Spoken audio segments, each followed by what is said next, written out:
కీర్తన 39 4-5 వచనాలు. 39వ కీర్తన 4వ వచనం 5వ వచనం.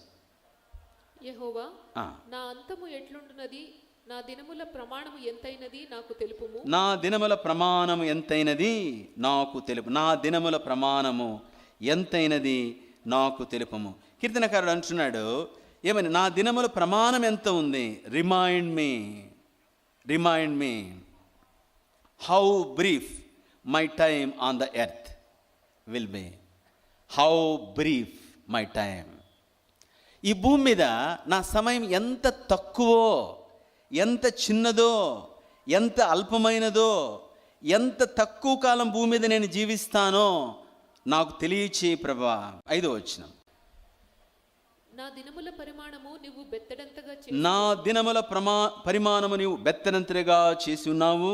నీ సన్నిధిని నా ఆయుష్కాలము లేనట్టే ఉన్నది. చూసారా, నీ సన్నిధిని నా ఆయుష్కాలము.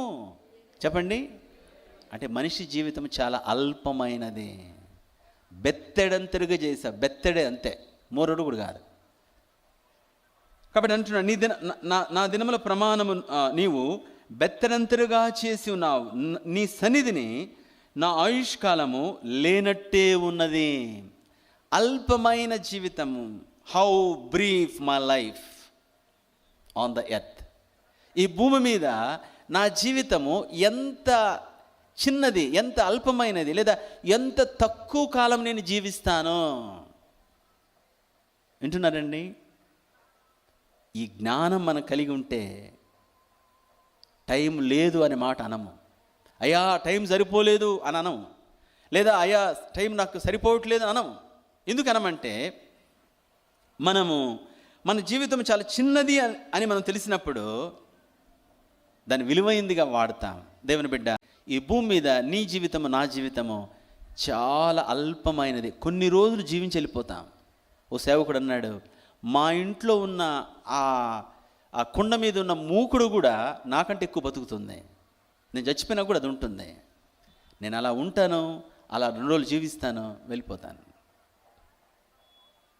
చెప్పండి, భారతదేశాన్ని అలీన దేశ నాయకురాలుగా పరిపాలించిన ఇందిరాగాంధీ ఎక్కడున్నారు ఇప్పుడు?